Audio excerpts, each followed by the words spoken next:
This is Out of the Box with your host, Jonathan Clark. Out of the Box, Sunday nights at 9 on Q1043. Hey, welcome back, Jonathan Clark. We're in the studio with J.J. Wilde. Her new EP is Wild Eyes, Steady Hands, and that is Wilde with a E. That is W-I-L-D-E. Yes. Now, we discussed this before the interview happened. You don't know who Zach Wilde is, do you? No. Okay. So Zach Wilde is Ozzy's guitar player. Oh, okay. He looks like a Viking. Amazing. And he is fantastic. I think you two Wildes should meet at some point. I think we should. He is totally like awesome, and like he will talk your ear off literally for the entire day. Oh, that's Don't awesome. ever ask him about football because you're done for like 24 hours, seriously. But anyway, thanks for coming by. Great to Thanks have for you here. having me. You're playing tonight Yes. at Rough Trade in Brooklyn with your fellow Canadians, right? The Blue Stones. Yeah. Love those guys. They've been on this show, too. All the tour dates and info on JJ Wilde, jjwilde.com. The Blue Stones rock, but so do you guys, actually. So this is a good bill, I think, right? It's been really fun. Yeah? Yeah. How's it been so far? How many cities have you played so far? Oh, my goodness. It's a good question. 9, 10, 11, something like that? More? I'd say more. I mean, we're on the last 3 dates. Yeah. How many cities? I'd say 12 to be safe, but to be Okay. honest, they all kind of go together. But you haven't had that typical winter tour thing where the van breaks down in a blizzard or anything like that, knock on wood? Yeah, no, we haven't actually. We had a close call of getting it stuck. There was, what city was that in? I think it was in Chicago. Chicago was really cold. Yeah. And they got hit with a snowstorm when we were there. Uh-huh. And so we came outside and our van was just covered in snow, and the only scraper I had was like this big. I didn't have a brush. It was just like a little scraper, so we're trying to get all the snow off, and then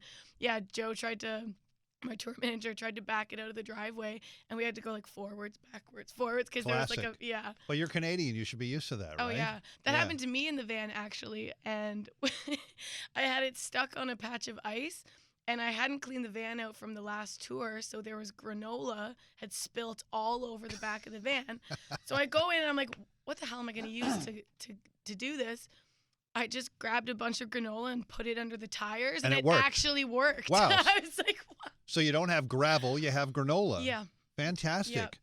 So is it Toronto then, or where in Canada are you from originally? Yeah, I'm personally from Kitchener, but nobody knows where that is, so it's easier to say Toronto. Right. But it's about an hour west of Toronto. And then a lot of the boys in my band are from Toronto. So that's kind of like the main hub. You have played New York City before. I think it was in Mercury Lounge in November. Had you played here before that, or? One time at Rough Trade, actually, my first tour ever, which was this time last year. Right. February. And the first time you came to New York City, was there one thing that you absolutely had to do like right away, or no? No, not really. I think I was just more excited to be playing the shows. Like, it was kind of, it was the first tour, and I think it was actually the first show of the first tour, so that in itself was... no pressure. That in itself was pretty amazing. But yeah, we played the show, and then I think we had to leave pretty early after that, so we didn't really get time to explore too much. So I'm hoping you are down to just one job now? Or do you have just one This job is now? This is it now. And the reason I say that is because not too long ago you had 3 or 4 jobs. Yes. I mean, what, in 2018? I mean, it wasn't that long ago. It wasn't. I actually only stopped working at the music venue I was bartending at in maybe 4 or 5 months ago. So I still had a job.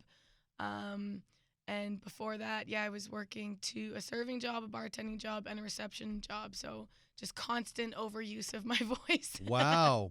Fantastic. Well, good. Yeah. God bless you. And this must feel great. I mean, you're finally doing what I know you feel that you should be doing and should have been doing for a long time, right? Yeah. And congrats on this EP. It sounds fantastic. You've been touring with some amazing bands over the past couple years, I guess. Yeah. One of my favorites, Incubus.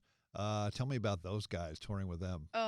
So we did 2 shows, and it was pretty surreal. I mean, the first show, even just like I was totally like fanning out. Like I didn't know what to do. I mean, come I on, just kinda, yeah. oh, they're right there. Okay, and then just like stay in my trailer and just like didn't know what to do. But then after we played the set, obviously the guys are super nice, Yeah. so down to earth, and like, then afterwards you're always like, oh, why was I being so weird? Yeah, but, yeah, because now they're friends, right? Yeah, because now it's fine. But and then the second day, so the first show was amazing, and then the second show we got rained off the stage in sound check. There was like a crazy thunderstorm happening. My keys and bass player, his whole rig got soaked, and it's all like electronic stuff. So we were in our trailer for about 2 hours blow drying all of his stuff with like a mini blow dryer. It was the saddest thing. It's the most rock and roll thing ever. It was so bad. But the show ended up being good. It was just the leading up to it was a little bit sketchy. Tell me about the music that was playing in your house when you were growing up as a kid. Okay, so What do you remember hearing?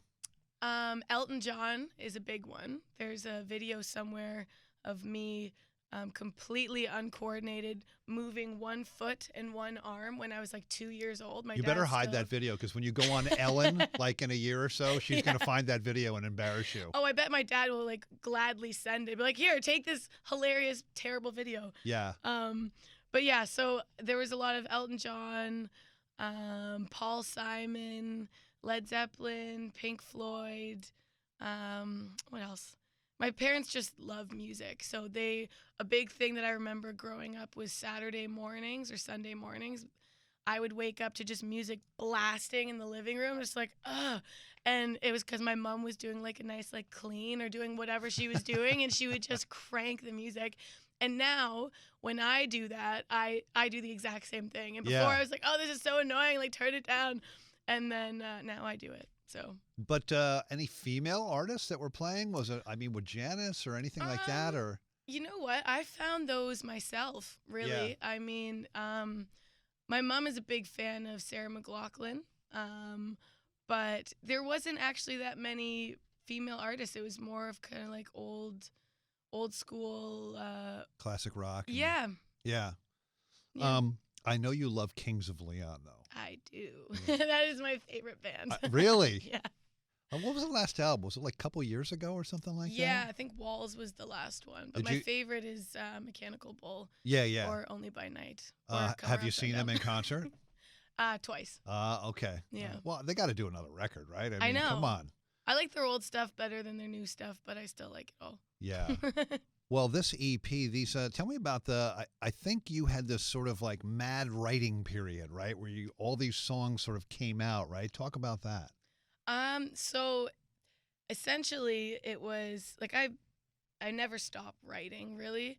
But I had this conversation with my manager about like a meeting and going on writing trips and all this stuff. And then I actually didn't hear from him for almost 2 years. So we had this like initial meeting, and then I kind of thought like, oh crap, well there goes my chance. There it goes. And at that initial one, he said, send me your songs. So I sent him what I thought. I was naive. I sent him like 5 of my best songs, but I didn't know what the hell I was doing.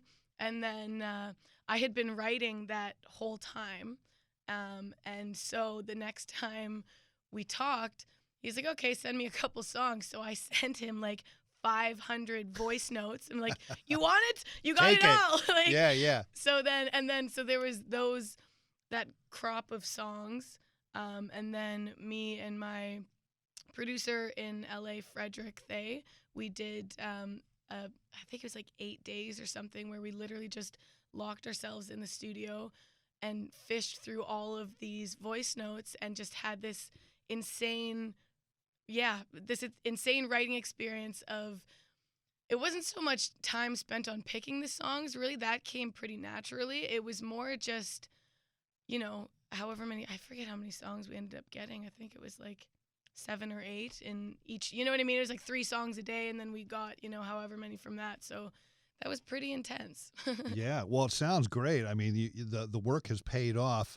Very autobiographical, some of these songs, right? Yeah. Talk about that. I think, well, mostly for me, writing is like a therapeutic way of dealing with whatever's going on in my life. So I I honestly, sometimes I write songs and I don't know what they're about, and then it'll all just kind of like spew out, and then a week later, like, oh, that's what that was about. You know what I mean? So it's like, it's very it's very therapeutic for me, and I also just write from my personal experience and personal lens on things. Yeah. You know what I mean? So I don't ever like sit down and think like I want to write a song about this. I just let it come out, and then I figure out what it's about after, kind of. Like halfway through the song, I'll kind of read the lyrics and go, I think I kind of get what this is about. Okay, I'll keep going. Right. And the beauty of those songs is that your fans might think it means something else. It means something to you and means something different to another person.